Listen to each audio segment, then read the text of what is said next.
रामपुर गांव में टूनी अपने पति टीटू के साथ रहती थी। टूनी घर का काम करती थी और उसका पति पास के जंगल से लकड़ियां काट कर लाता और उसे बेचकर अपना घर चलाता था। एक दिन बारिश का मौसम होता है। सुनो जी, आज मौसम खराब है, आज आप लकड़ियाँ काटने नहीं जाओ। जाना तो पड़ेगा ही, नहीं तो हमें भूखा रहना पड़ेगा। इतना बोलकर टीटू जंगल में लकड़ियां काटने चला जाता है। रास्ते में टीटू पर बिजली गिर जाती है और उसकी मौत हो जाती है। मोनू यह सब देख रहा होता है और टूनी चिड़िया को जाकर सब बता देता है। सुनो टूनी बहन, तुम्हारे पति पर बिजली गिर गई है और वह मर गया। यह खबर सुनकर टूनी चिड़िया रोने लगती है। हे भगवान, मेरा पति तो मर गया, अब मेरा क्या होगा? मेरे पति के सिवा इस दुनिया में मेरा कोई नहीं था।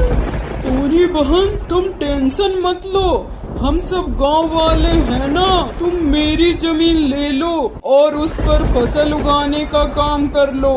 जो फायदा होगा वो आधा आधा बांट लेना। फिर टूनी चिड़िया मोनू की जमीन पर बैगन की फसल उगाती है। फसल अच्छी होती है। अरे वाह, बैगन तो ढेर सारे हुए हैं।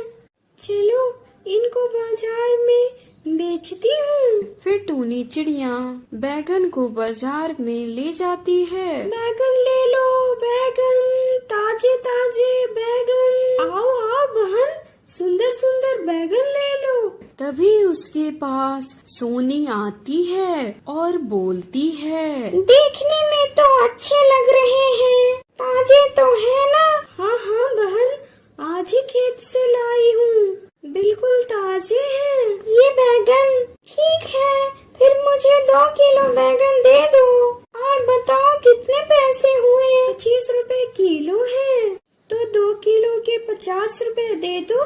इसी तरह बहुत से ग्राहक आकर टूनी से बैगन लेते हैं और जल्दी से ही सारे बैगन बिक जाते हैं। अरे वाह, बहुत सारे पैसे हो गए। चलो ये पैसे मोनू भाई के पास जमा कर देती हूँ। इसी तरह टूनी हर बार बैगन तोड़कर शहर में बेचती है और सारा पैसा मोनू को दे देती है और बोलती है कि अंत में पैसे आधे आधे बांट लेंगे।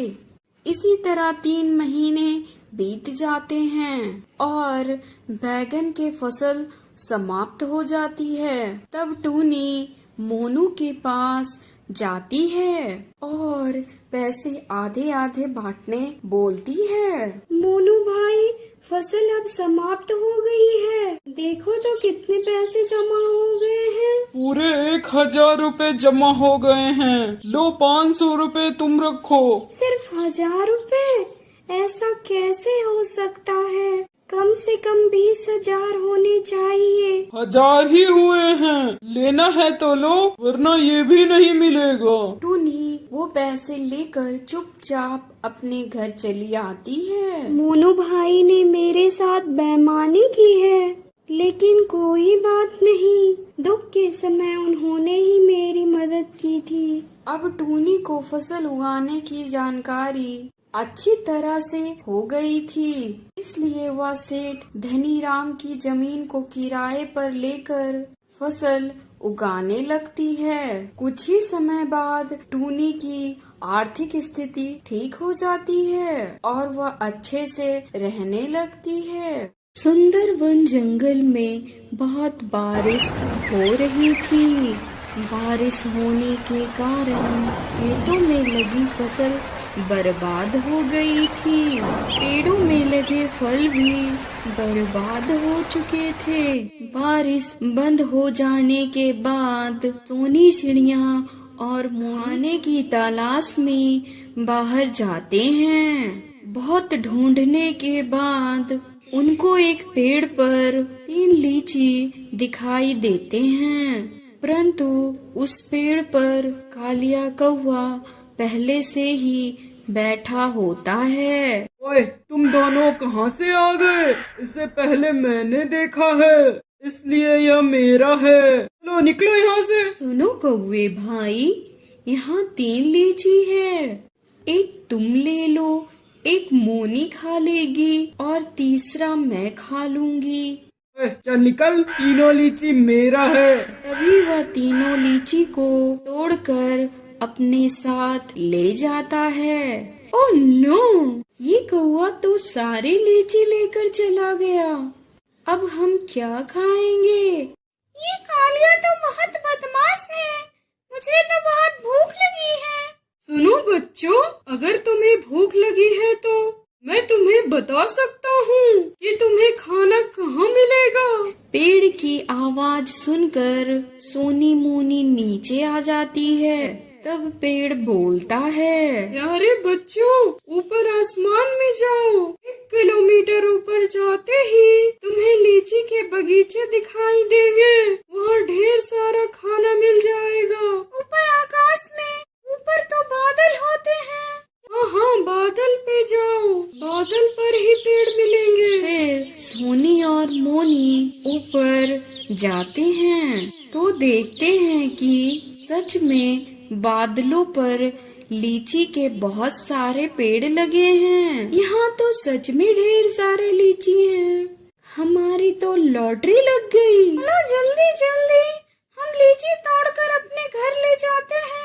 तभी वहाँ एक बादल उड़ता हुआ आता है और बोलता है, सावधान, तुम्हें इस पेड़ से लीची तोड़ने से पहले मेरे एक सवाल का जवाब देना होगा, वरना तुम ये लीची नहीं ले जा पाओगी। हाँ पूछो पूछो, क्या पूछना है? तो बताओ, उन्हीं चिड़िया की वीडियो सबसे ज्यादा किस शहर वाले लोग देखते हैं? ये तो वीडियो देखने वाला ही बता सकता है। प्यारे दोस्तों, जो ये वीडियो देख रहे हैं, प्लीज अपने शहर का नाम कमेंट करें ताकि हमें सही जवाब मिल सके। बहुत स्मार्ट हो मोनी। चलो ठीक है, ये लीची तुम खा सकती हो। फिर सोनी और मोनी वहाँ से लीची लेकर अपने घर चले आते हैं।